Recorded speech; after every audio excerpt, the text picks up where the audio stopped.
The Feed. Thoughts on how the SAG and AFTRA strike is affecting podcasts and podcasters, feed swaps, how they impact your listeners, and do they really work for podcast growth? 2 USB mics, 1 computer, and Libsyn's Connect. Will it work? X versus Threads. How best to technically rebrand your podcast? Libsyn's AdvertiseCast signs exclusive deal with Multitude and Upfire Digital. And stats, the latest mean and median download numbers and podcast advertising rates. Hello, I am Elsie Escobar. I'm the Director of Community and Content for Libsyn, and this is episode 249 of The Feed, the official Libsyn podcast, the podcast that takes it beyond how to podcast into keeping you podcasting with podcasting tips and information for the everyday podcaster and taking you inside Libsyn. One of the number one things that podcasters want is to be promoted, correct? You want more people to know about your show. And one way that we help is that we play 3 podcast promos every single episode. So if you would like to get featured on the show, send in your 30 to 60 second promo, please. How do you do it? Attach it to an email and send it to thefeed@libsyn.com. If you don't have a promo, but you want your voice on the show, ask us a question or add to the conversation that you hear on an episode. Send us your voice feedback. That's another really wonderful way to do it. And you can call us on the phone, 412-573-1934. Put that on your phone right now. 412-573-1934. And then just call and leave us a message. Or you can use SpeakPipe at speakpipe.com/thefeed. I'll keep an eye out on our email, and then I'll send you all the information that you need for whatever the episode is that you're going to be promoted in. It is first come, first served, so the sooner you get your info to me, the sooner I'll get you in the queue. Now, if you do have some special things coming up for, let's say, back to school or Halloween or Thanksgiving or even end of year content, this is the time for you to be sending in those promos to me so I can get them in the queue, y'all. And now on to the main conversation with Rob Walsh, VP of Podcaster Relations at Libsyn, as well as my co-host right after the first promo of the episode. It is Video Fuzzy. Hi, I'm Terry J. Ahman, host of Video Fuzzy the Soundtrack. In episode 6, Taking Over Me, I talk about Evanescence and Fan Obsession, then I check in with my friend John Allen about what's wrong with Ed Sheeran's Give Me Love. It would be the song. Yeah, for sure. Thank you, John. For that, plus comments on Enigma, Enya, Elton John, Elvis Costello, Eminem, Edie Brickell, and more, add, follow, and subscribe to Video Fuzzy the Soundtrack wherever you get your podcasts. Hello, Rob.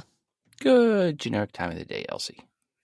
Good morning. Holy monkeys. We're now heading towards the end of the year. How about that? Is that a great thought for you?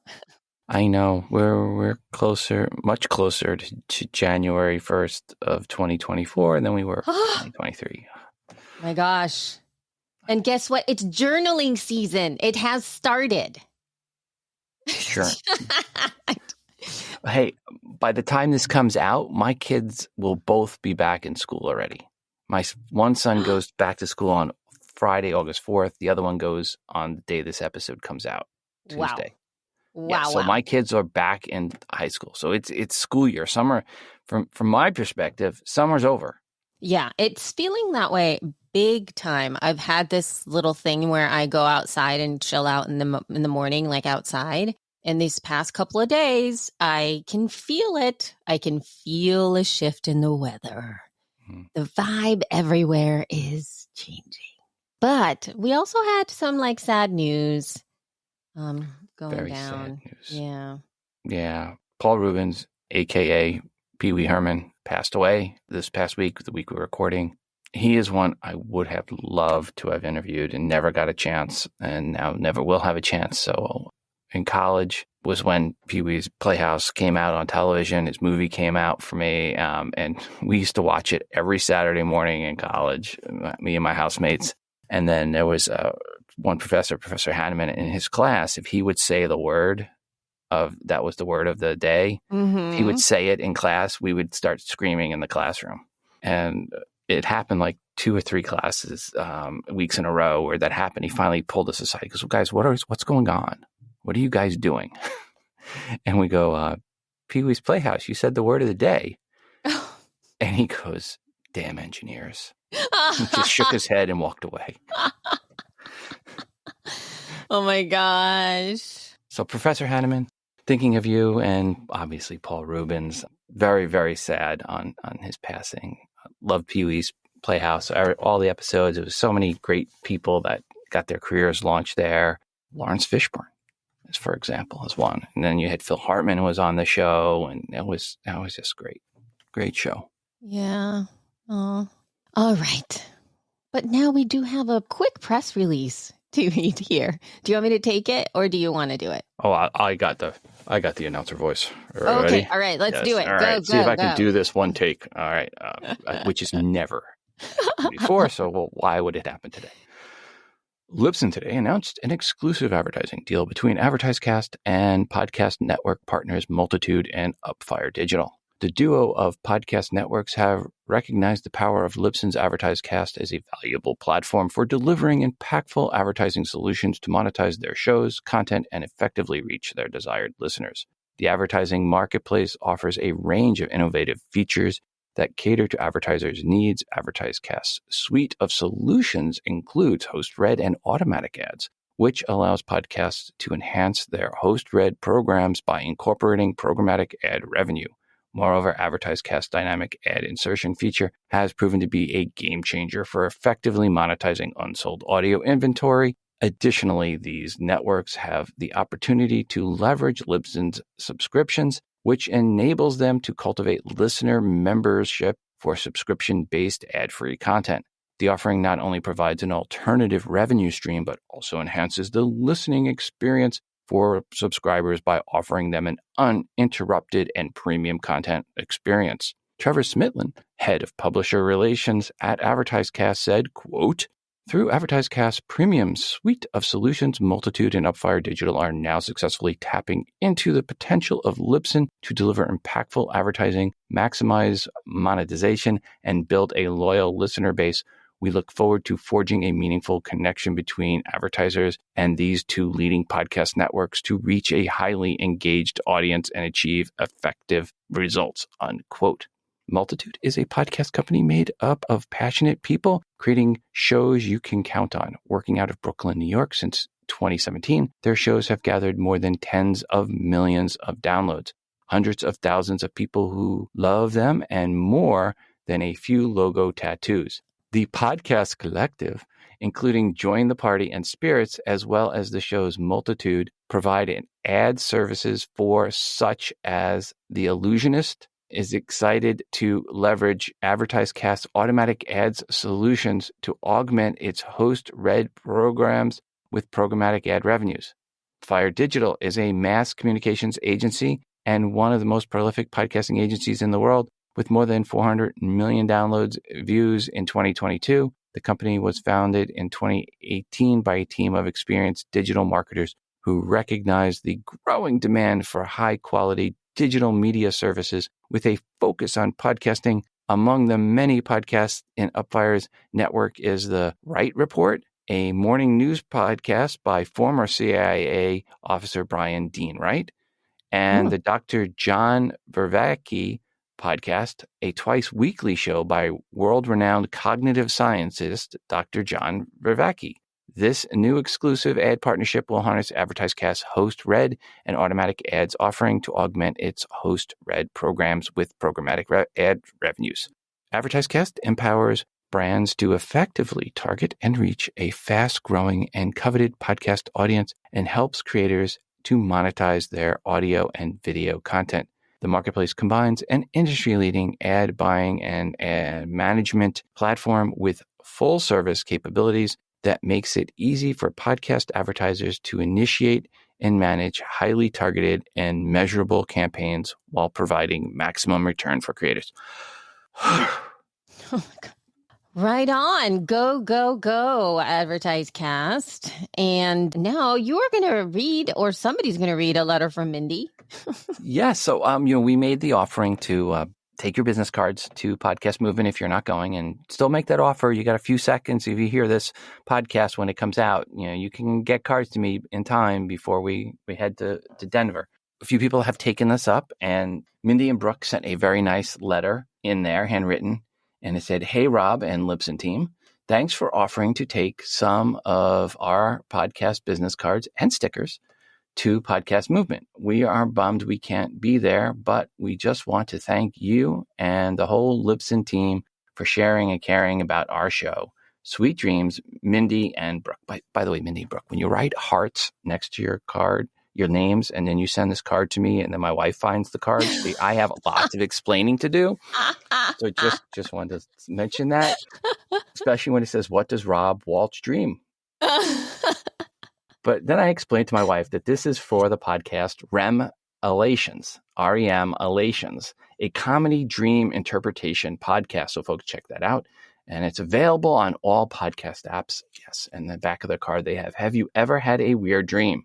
Remelations.com. So if you have had some weird dreams, Lord knows I have, you can reach out to Mindy and Brooke, I guess, and tell them about that. And they asked, P.S. we're dying to know, what does the Libsyn team dream? Yeah. We'll have to let you know, Mindy and Brooke. Yes. There's always that one with the little ridey horse one, but never mind. Oh my gosh. All right. But now we're going to move on to have a little conversation about what's happening in Hollywoodland with SAG and AFTRA. So I had a request to get our thoughts on how that would affect podcasters and or podcasting. And so this was a little feedback that I got. Quote, "With the recent SAG-AFTRA strikes, we wondered if our podcast might be affected. We are not union members, but it's important to us to remain in solidarity publicly and privately. A SAG-AFTRA spokesman recently said in an email to HotPod from The Verge, quote from the email, rewatch podcasts are considered promotional. Hosts should honor any pre-existing contracts, but if a contract is not involved, they should not promote struck work, past or current.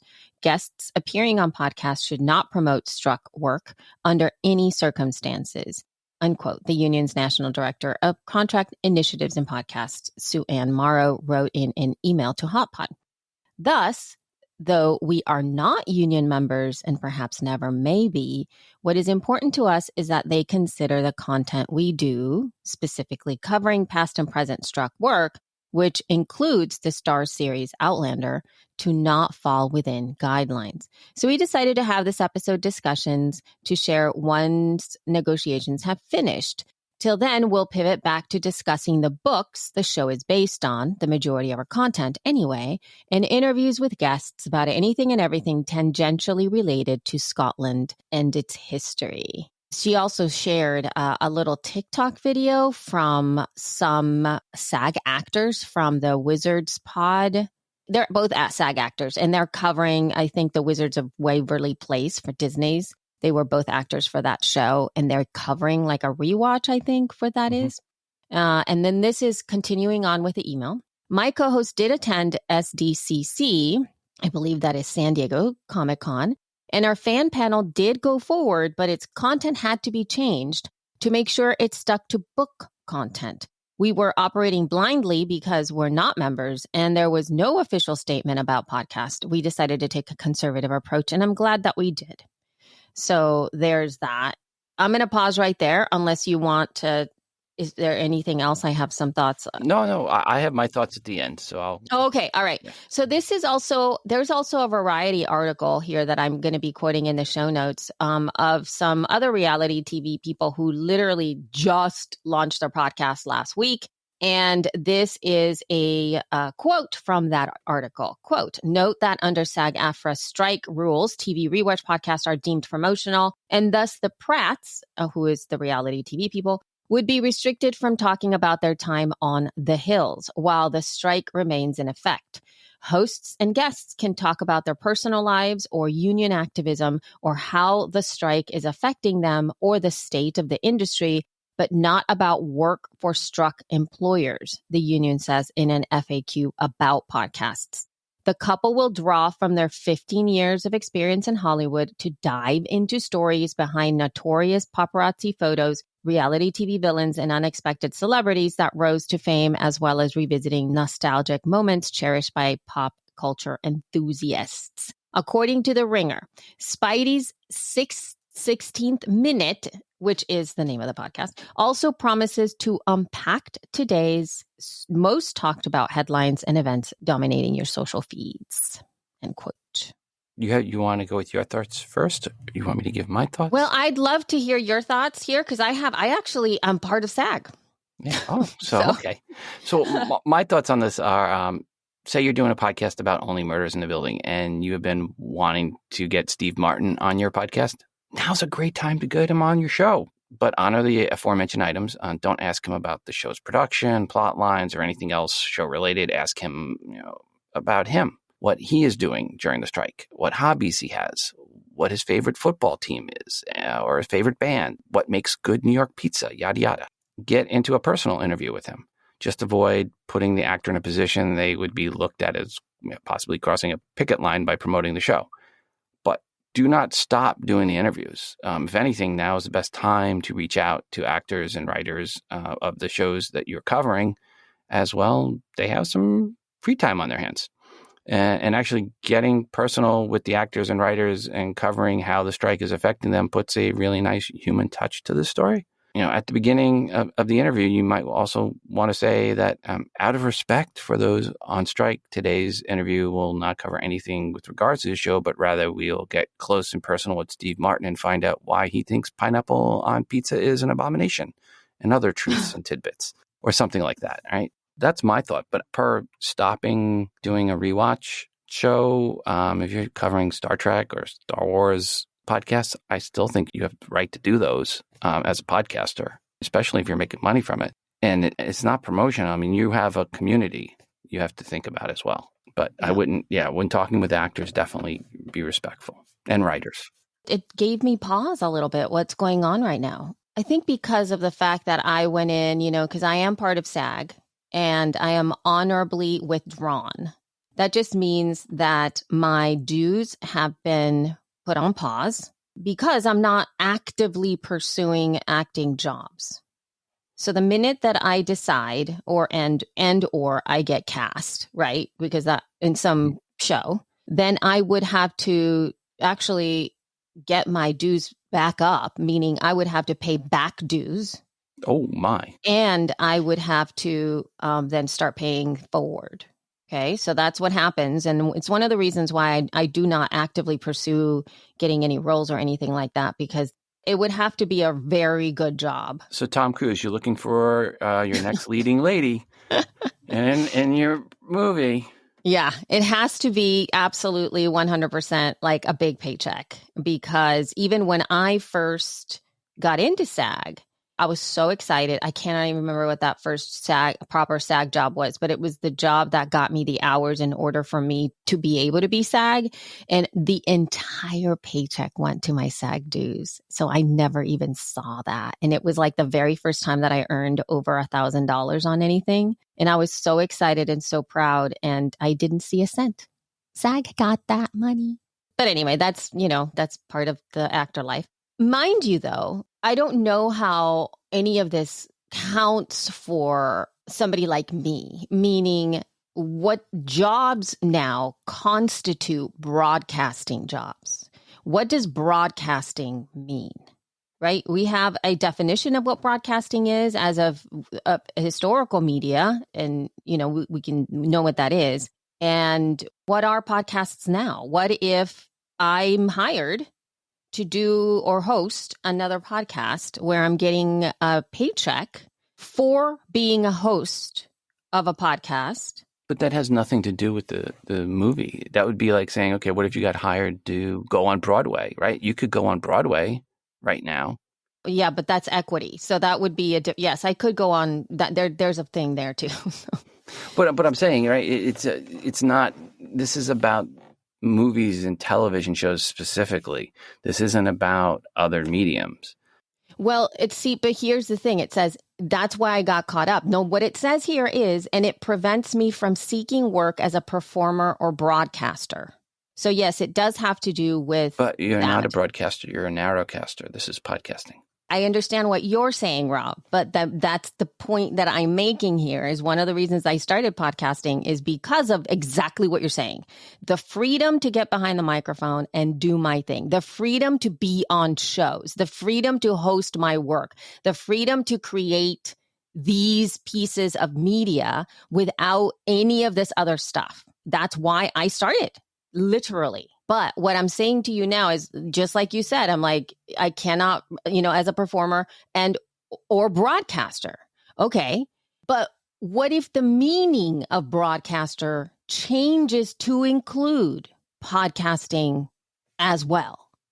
Because one of the reasons that they're stopping a lot of the, obviously there's a strike. It has to do with a part of it, not maybe possibly, maybe all of it has to do with AI. Mm-hmm. And AI didn't exist before.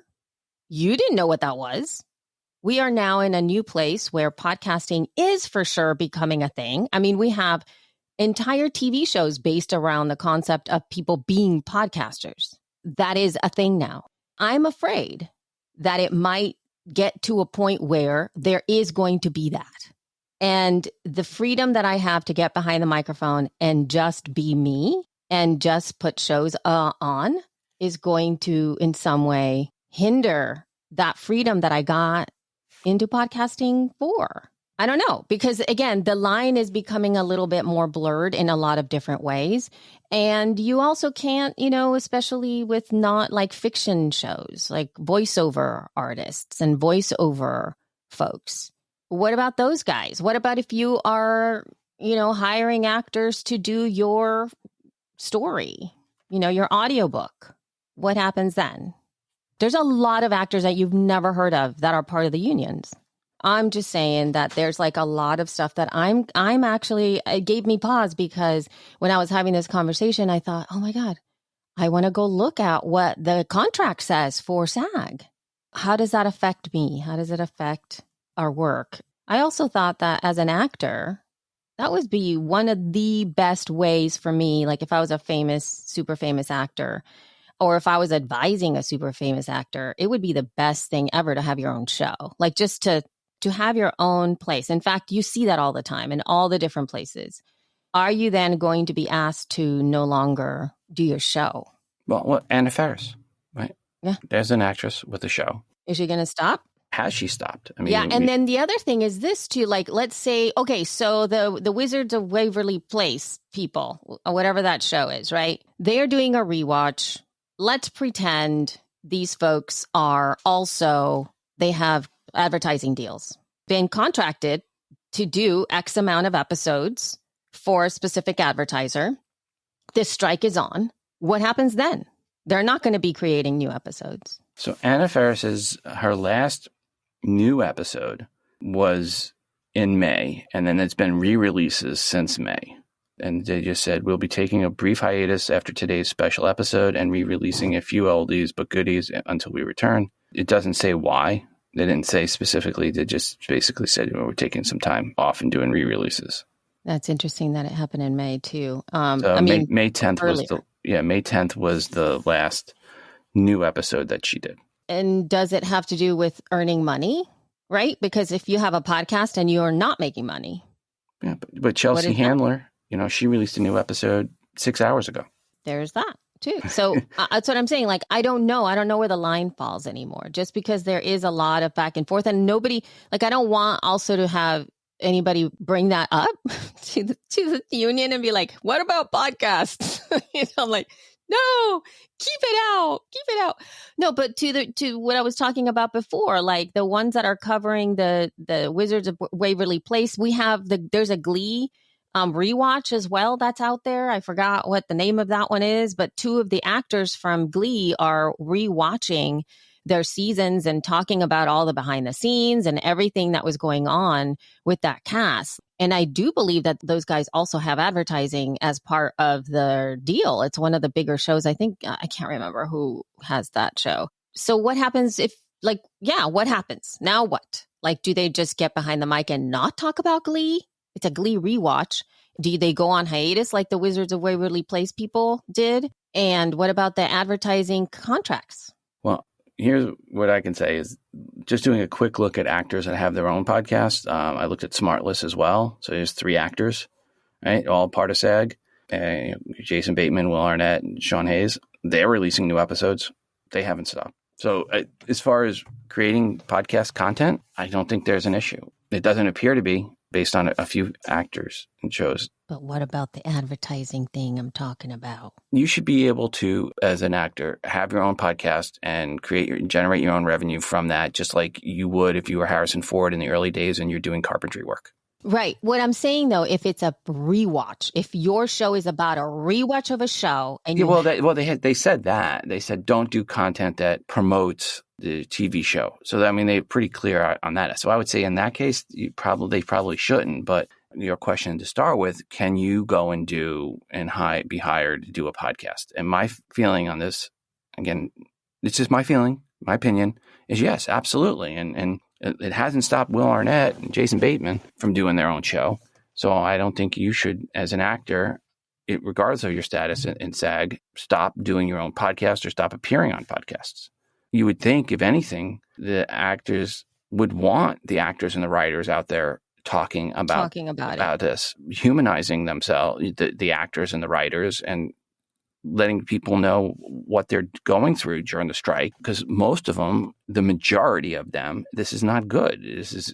Not everybody has, Tom Cruise money or The Rock money where they can cruise through this no problem.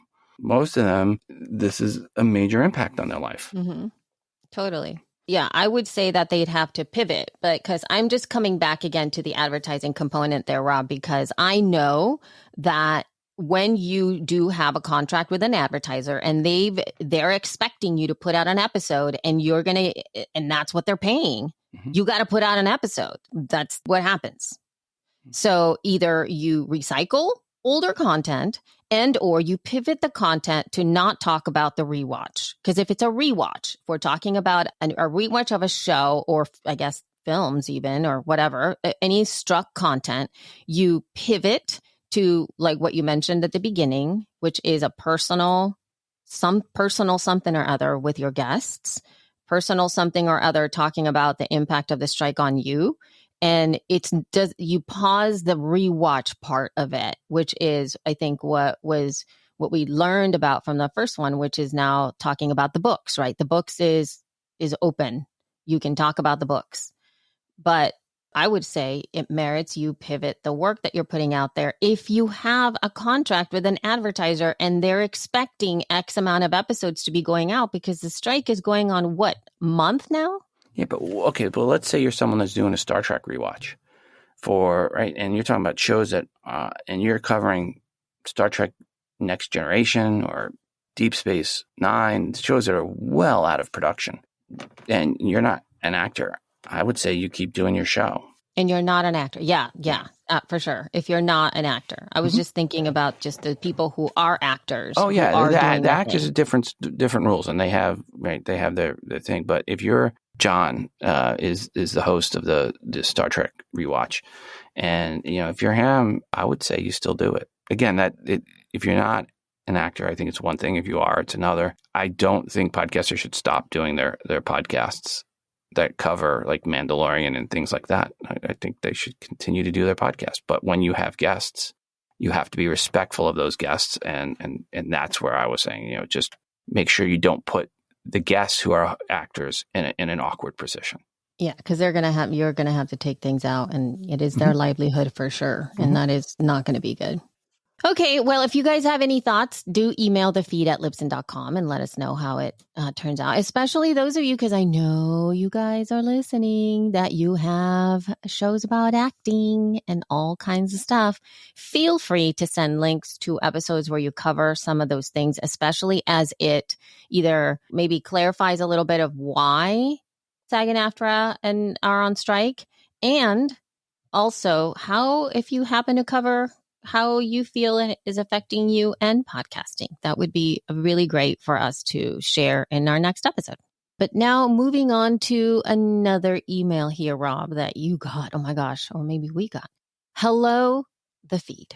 We have been using Libsyn for all our podcasts since day one. Currently, our episodes have 2 local hosts, and we would use this for remote guests. Is there functionality to support 2 mics on one computer? We're currently using Rode USB Plus mics, and Rode has software to enable multiple individual recordings on a single computer, but wonder if Libsyn Connect would enable this.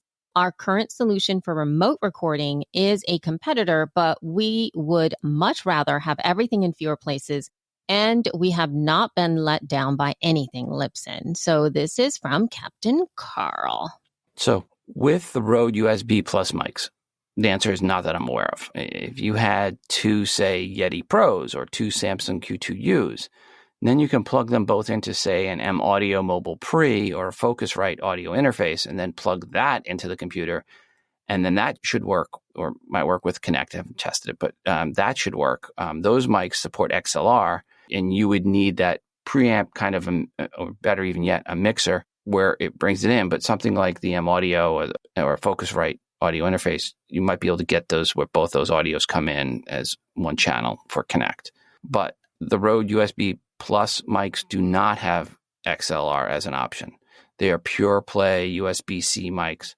So not sure how to get 2 mics to work in one computer with Connect other than to have 2 computers in the studio, and you just have each computer sitting there next to each other connected to Connect. So you basically just, the only way to do it in studio in that scenario with the Rode mics is to have 2 different computers or iPads that you are plugging those Rode USB Plus mics into, and then each connected to Connect as a different user.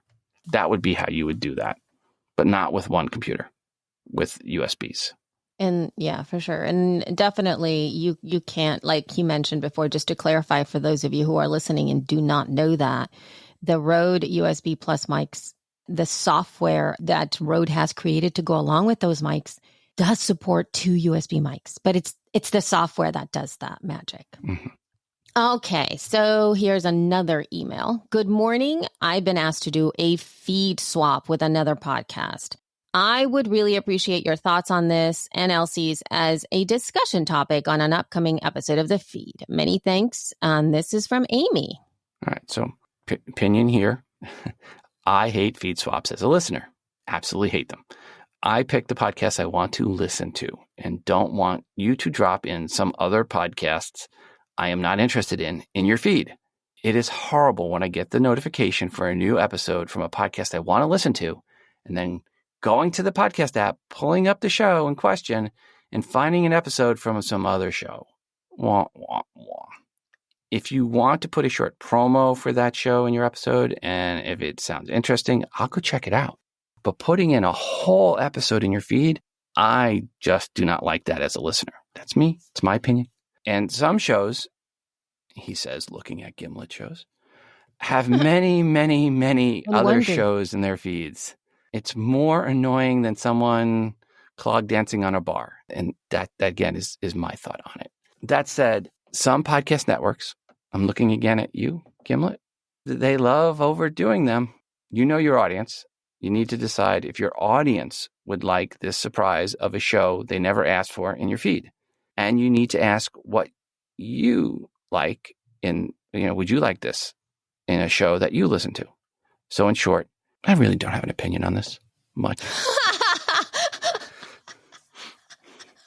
Oh my gosh. I mean, listen, as an end user, I hate them too. I'm not a fan. I really dislike it. But because a lot of the shows that I have subscribed to that do feed swaps, are usually larger shows, meaning like you're talking about Gimlet type shows, although Wondery does this all the time. Wondery's, they're another big offender of this. Those are the ones that I subscribe to. So I do and have subscribed to a lot of Wondery shows. And Wondery shows tend to be, they have an end. At least the ones that I have listened to that I have really enjoyed, they have X amount of episodes and then they're done, right? And that's it. And you don't get any more episodes after that. Oh, no, you get episodes, just not from that show. Well, that's what I'm saying, Rob. And so I sit there and I subscribe to these shows and I get so I really enjoy the shows, and I'm sitting there and all of a sudden I have a new episode. Every time they get me, I get so excited. I'm like, oh, there's a new episode of whatever it is that I've been. Oh, and then I immediately just delete, pass. So with a lot of those shows, I never listen to the other. It's how they continue marketing. So it's like they essentially have, in quote, dead feeds, right? And they keep on just releasing episodes to those feeds because a lot of people have subscribed to these podcasts. Therefore, listen, I would do the same thing. It is basically reaching, it's like an email news blast. That's what it looks like to me. It's like they're emailing their newsletter with a new show. And I'm sure that it works sometimes. I have listened to another podcast based on something that dropped on my feed. And usually it's not my choice, meaning I have a playlist, and then let's say I have set to deliver the next episode of the podcast that I'm listening to immediately to my listening queue. And when that happens and I don't know that that's happened, I'm just going through my playlist in my ears and I'm like, what the heck is this? And then sometimes the shows are so good that I actually subscribe. So it does work. But if I'm conscious of it, I will delete it and not listen. What I have not experienced personally, though, has been a conscious feed swap between two indie podcasters, as in us, right? Mm-hmm. Let's say Rob and I decided to do a feed swap with another podcast about podcasting that we really love, right? I don't know what that would be like. One day, I actually, by mistake, released a She Podcast episode on this feed. So that was kind of like an accidental feed swap. I immediately deleted it. But I actually got, and I think, I can't remember how many downloads went out for that. It was like something around 100 because it was within the hour. And I did get emails that were like, oh, that was really, I was wondering what that was. And now people said now I know what that show is about. I'm going to listen to She Podcast. So I was like, oh, okay. Thanks. I didn't mean that, but there were a couple emails that came in that told me, hey, you did this, but I didn't know this. So now I want to listen. So I get what it would work. So I would, test it out. Like Rob said, test it out with your audience, tell them about it. I think that that's one of the key things. Tell them about it. And I would actually have an intro because this happened in another podcast I was just listening to where they introduced the show. And they said, this is what's going on. I really love this show is blah, blah, blah. I want to introduce you to this show. And then they played an episode, but the person in it, it's like it wasn't just a random episode with no intro. In that case, I was like, oh, that's nice. They're supporting each other. So if you have a community of folks that have like-minded audiences, why not test it? Test it out. But in just the way that Wondery does it, it's kind of annoying. Yeah. And when I'm subscribed to a show and I get the notification that there's a new episode and I go over, I'm under the fool me once philosophy. And they fooled me once and then I unsubscribe. So I don't get fooled the second time by that show. I haven't made that decision yet because I get so obsessed about oh my God, what if I miss a new episode? I'm still holding on, but I always am like, oh man, it's a feed swap. And so I just swipe, clean out, bye-bye. Again, I'm asking for feedback from you guys. If you have done a feed swap that you got a lot of wonderful, great response from your audience, send it over. Let us know what happened. I know I like the way that I like to consume content. Who knows? Maybe things have changed. So feel free to send your thoughts in. Now it seems like it's a wonderful time to do promo number 2. This is 50 Date Night Screams. Welcome to 50 Date Night Screams. I'm Amber Tresca. And I'm Mike Tresca. We're a married couple who decided to celebrate our 50th birthdays by watching some old movies. Join us as we watch 50 movies on our date nights and have fun dissecting them. Each episode is accompanied by an original character I created and designed for use in your tabletop role-playing games. 50 Date Night Screams contains mature themes and is intended for adult audiences. Listen to 50 Date Night Screams in your favorite podcast app. That's a great title. I love the concept as a whole. Anyway, okay, here we go. An email. Hi, Rob. I got a pitch from some AI company that transcribes or voices over podcasts in other languages. Is this something you're working on at Libsyn? Holy crap. Regards, Cowboy Curtis. Hey, Cece. The issue with converting to another language as a podcast will be that the best automated transcriptions are about 95% accurate, and most are in the 70 to 80% range. And then you're converting that to another language with AI, which means you'll have other errors on errors, right? You have errors on errors. It's not going to be very compelling to the listeners in those other languages. This is something we have looked at. We were talking to a company about doing this that's going to do the conversion human language and then converting. When you convert things, though, with AI, and then this is, again, you're talking AI. When you convert things with AI from one language to another, they miss nuanced items. Like a phrase that was converted from English to Japanese and back to English using AI, the ending phrase was lifting little yellow fowl. The starting phrase was picking up chicks. Slightly different meaning. All I would say is do not give up control of your IP. And do not pay for this service. So if you are going to go down this path, make sure you're not giving up control of your IP and you're not paying for it, right? Because most podcasts have a hard enough time building an audience in the language that it was released in. Now you're going to try to build up an audience in a language that it's not released in, has been converted into, and is not 100% correct. Good luck with that. Don't expect big things. But if they're not charging you anything, you're not giving up your IP rights, you can give it a try and see what happens. But if they're asking for money or ownership of your IP, then I would be very hesitant to move forward, in my opinion. There's going to be a lot of stuff like that too. And it's just anything that you do there, it's all about quality assurance. You know, you have to go in there and you have to have somebody on your team that can verify that the end, right? You just have to be able to do it. You cannot not. Think about it from that perspective. Do not trust immediate just output. So if you've got it in your team and you have the resources to have somebody figure out the language that you want to send it to and make sure that what's happening is actually what's being said, sure. and see what happens, right? See what happens. Okay. All right. Moving forward here, we have another email. Hi, Rob. We're looking at one of our shows, Libsyn podcast landing page, and aligning it with the rest of the shows we have. For the new show, we are using the new Libsyn 5 UI. But I'm wondering if the reason the other podcast landing pages look different in layouts is because they're running Libsyn 4 UI. Can you confirm? Can we switch to the landing page to Libsyn 4, just the landing page, or would that be inadvisable? In addition, some have custom URLs. Is that possible for us to do? Or is that an additional charge? And would the original URL be automatically redirected? Thanks for your help with this. This is from Miss Yvonne. Okay, so hi, Miss Yvonne. Okay, so there have been many pages in the Libsyn errors. And there's the Libsyn 4 page, which actually is the initial page you'll see in the Libsyn 5 until you set up the custom Libsyn 5 page when your show is already up.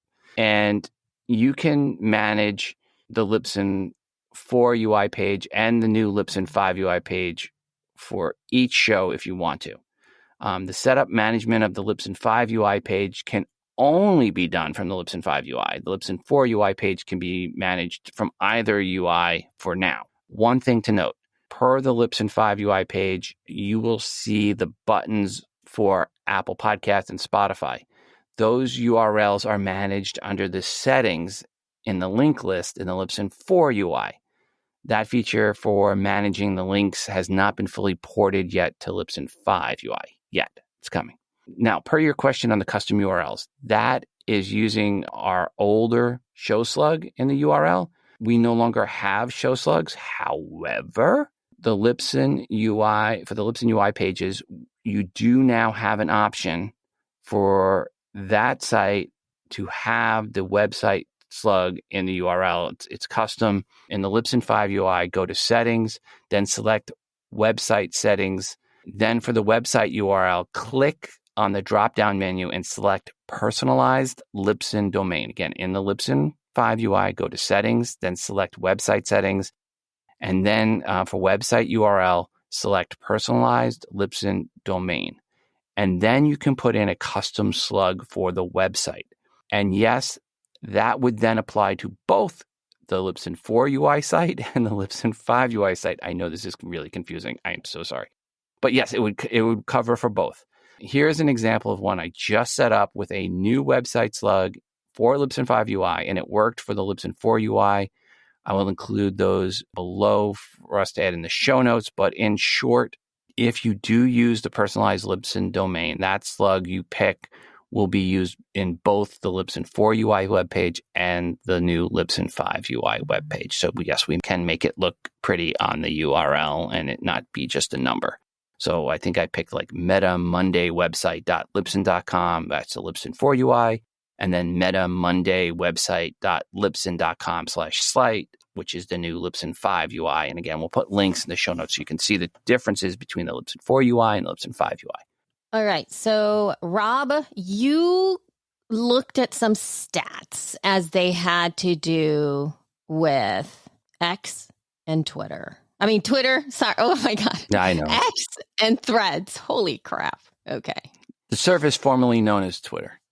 That service formerly known as Twitter. What would that be? TSF. Oh, my God. It's two. That's even worse. Let's just stick to X. No. Yes. So X and Threads. The service formerly known as Twitter. TSF cat. All right. Oh my God. That's catchy. No. X. Okay. So yes, you wanted to bring folks up. So I looked at, because you're doing tweets on both Threads and X, and your tweet and message on Friday, the 21st of July, the promote yourself message. On the 22nd, I went and looked, and Twitter, which now is X, was Twitter at the time, had 40 replies and 5 retweets and 20 likes. Threads at the same time had 3 replies and 4 likes. 12 days later, X was up to 46 replies, 6 retweets, and 24 likes. Threads 10 days later or 12 days later was still at 3 replies and 4 likes, so it didn't change. Now, interestingly, the post you did last Friday, 5 days ago, had much more interaction, or 6 days ago from when we're recording. Obviously, a better picture. It was the What's Your Podcast image, where you had the story crossed out and had podcast above it, versus the other one, which was the bullhorn. So it seems like the bullhorn didn't do as well. For the most recent Friday post, as we record this, X had 75 replies, 11 retweets, and 47 likes. Threads had 4 replies and 5 likes. So went up in both places. So clearly the Libsyn account, just looking at the Promote Yourself Friday post, X is much, much more engagement than Threads. But you pointed out very good point to counterpoint me. And you want to do your counterpoint here? Yes. Yeah. So to add, in the X account, we have 18,924 followers, which is currently at least the day of we're recording, which is not maybe later. And in Threads, we have, at the day of the recording, 885 followers. So in terms of reply rate, the Threads reply response was 0.45% reply rate versus the X reply response, which was 0.40% reply rate. So you got to look at it through that lens as well. And then I'll counterpoint that back to, but at the end of the day, what you want is the most interaction. And both of them are a small percentage of reply rates, and a small percentage of a larger number is better than a small percentage of a smaller number. This is true. And it's taken us many years to build our follower base to 18,000 Right. Plus almost 19,000 followers. So yeah, that is worth something for sure. And just to let you know too, Rob, the response rate right now, or the reply rate on X is a little higher than usual. In fact, a lot higher than usual. And that, I feel, is because there's a lot of people that are not really using X in the same way that they used to use it. And thus, it's kind of bubbling people up that are continuing to use it a little bit more. And we also pay for X. I don't know if that has something to do with it, right? We're paying for X. Okay. So there is that also, maybe a possible skewed algorithm here and there. So I would, again, if your goal, again, is promotion and spreading the word, I would not give up on X. I'm not saying don't use Threads. I'm just saying do both, be everywhere. But people that are abandoning X or Twitter, I think, are making a long-term mistake at this point. It's still a lot more people, a lot more interaction there. Yep. Okay, so we have another email here. Hi, Elsie and Rob. I had just finished listening to episode 248 and sat down to record a promo with a colleague in a few minutes, and her internet dropped out. Because you had just mentioned that Connect would pick up the call instead of panicking, I waited patiently for her to log in, and we continued to record. I got to sound like Mr. Confident, assuring her that everything would be fine, and eventually came clean and told her I had only known that would work for about 2 hours. So, and that is from Tony from the Funeral Service Insider. Right. The podcast. Well, hi, Tony, and thanks for the feedback, and glad we could make you look good with your colleague. And I forwarded this on, I should say, to the our podcast team and product team for Connect, and they love stories and feedback like this. And folks, if you have any other stories per using Libsyn Connect or any of the Libsyn products and services for your show, please share them with us. The feed at Libsyn.com. We always like to send them on to the product team, let them know how things are working. And see, I didn't even try to fit in a joke like, I'm sorry to hear your colleague's connection died, but glad to hear when she got called back in, the recording was resurrected for her side. Nope. Oh my not gonna God. go there. You're not going to. No, you're not going to do that. No. Oh my God. Okay. And here's another email. Hey, Rob, hope all is well. I need to get a show removed from our network. Can you please delete the name Redacted Podcast? Please let me know what else I need to do. Thanks. And this is from Jambi. Hi, Jambi. The show looks to have released content recently. Is this one you want shut down, dead, killed? This was my response to Jambi. Or do you need it moved out of your network to its own account? If the latter, let me know the email address to make a new account owner.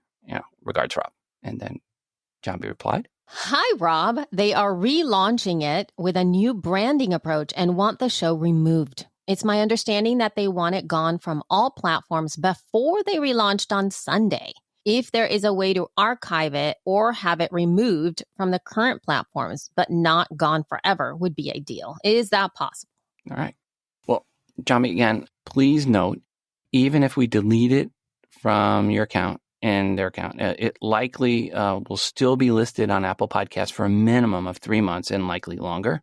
The better thing for them to do is just rebrand this show, change the title and the artwork and the description, and then Apple Podcasts and others will update right away with the new branding. But just killing it will actually mean it will be out there a lot longer with no control of it. My recommendation is for them to go into the current show and unpublish all the episodes by changing them to save as draft. That will kill the media files and posts. But then change the show title, the show artwork, and the show description, and publish. Make sure you have at least one episode published when you do this for this new show. That then will update in Apple Podcasts to the new branding. Let me know if you have any questions per the above. And then, okay, so that is what I recommended. Of course, they went with their original plan. Oh, no. Yes. And because they closed it down, that means their old show is still there. And I checked, and actually getting more search juice for their name than the new show. Oh. A wise man once said, I don't make monkeys, I only train them. Wow. Okay. Well, you tried. I know. You did do that. Okay. All right. So now we're moving to promo number 3. And this is another big congrats. And again, to another 18-year-old. Say hello to the Irish and Celtic Music Podcast. Hey, Rob and Elsie. This is Mark Gunn, host of the Irish and Celtic Music Podcast, now legal to vote. Okay, maybe not the podcast. But I was listening to your latest, and you're mentioning all the shows that are 18 years old. And mine turned 18. The Irish and Celtic Music Podcast turned 18 on July 28th. On July 25th was my Pub Songs and Stories podcast. 2 podcasts. They're now 18 years old and still going strong. I'm really excited that I get to keep making these podcasts. I love sharing the music. I love telling stories and sharing everything that I have going on in the world. Thank you for all y'all do, and I look forward to listening continually to the Feed podcast. Sláinte.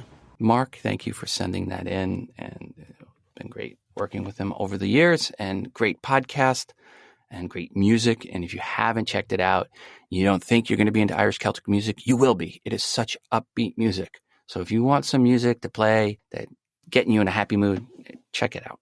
It's great music. Thank you, Mark. Congrats. Woohoo! Okay. Love.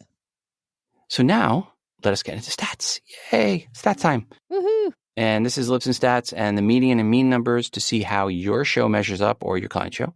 The median and mean numbers are based on all episodes released on Libsyn and Libsyn Pro in the month of June, with downloads measured until the end of July. On average, each file was about 45 days old. This is again per all shows hosted on Libsyn, Libsyn Pro. The median number for June was 136. That was down a bunch from May's 152. I had to go and double and triple check things. The adjusted mean average, where I throw out the top 0.5% and any files with 3 or less downloads, the adjusted mean for June was 1,308. That's down a bunch from May when it was 1,377.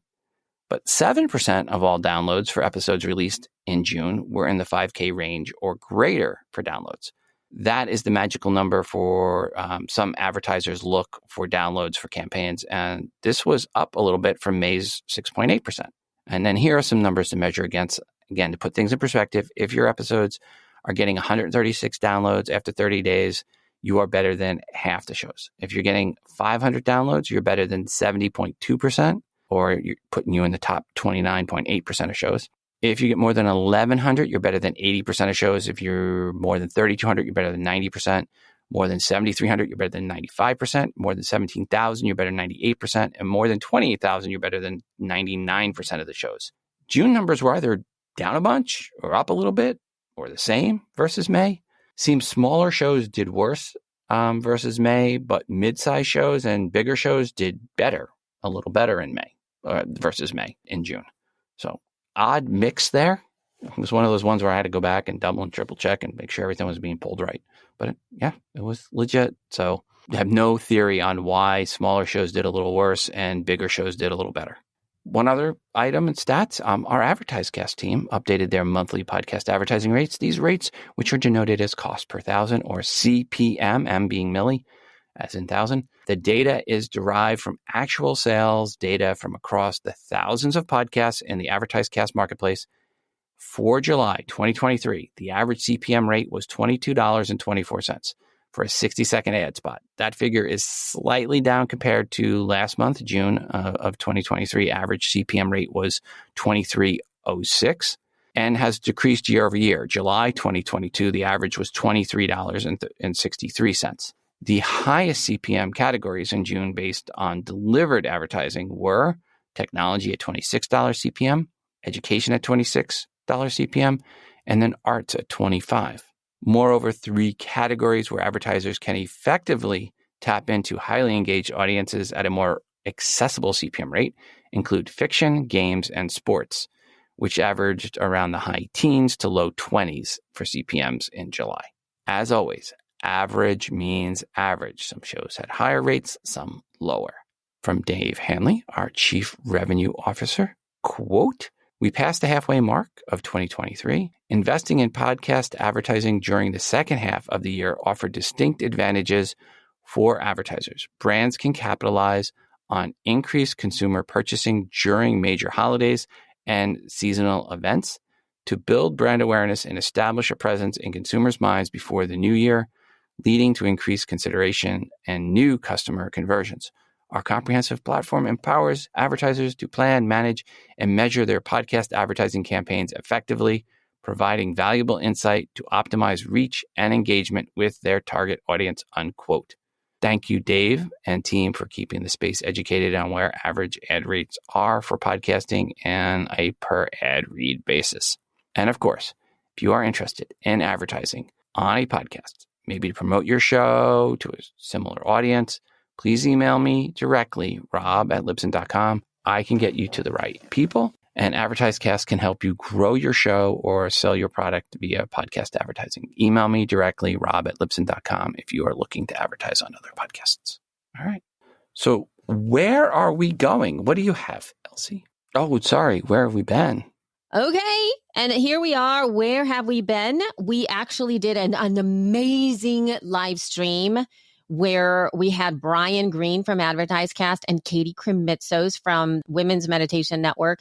It was amazing. So they chatted about the niche cast versus the broadcast because they have very vast different shows and both of them are monetizing them very, very well with advertising and other things. So if you want to hear the differences and what is best for you between you having like a broadcast, which is more like, you know, your show is for, in quote, everybody. The audience space is essentially the biggest that it can be in terms of any person can listen to your show and it'll be amazing. Versus a niche cast, which is what I think the majority of podcasters are. They're kind of really focusing on a very specific type of conversation with a very specific type of person. You have to watch this event. It's amazing. I'll have a link in the show notes about that. We also, I believe, hopefully have a conversation on our YouTube channel that Rob and I actually did last episode. For our episode 248, we had a little snippet where we talked about distribution during the stats section. And Brian Coddington, who is our video editor, video pro, he's incredible.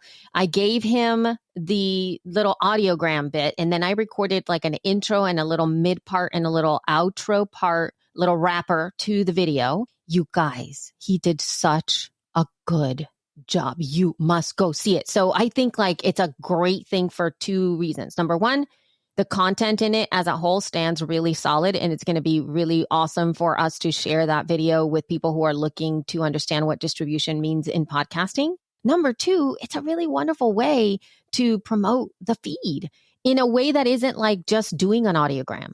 It's a lot more than that. So check it out. I'll have a link in the show notes.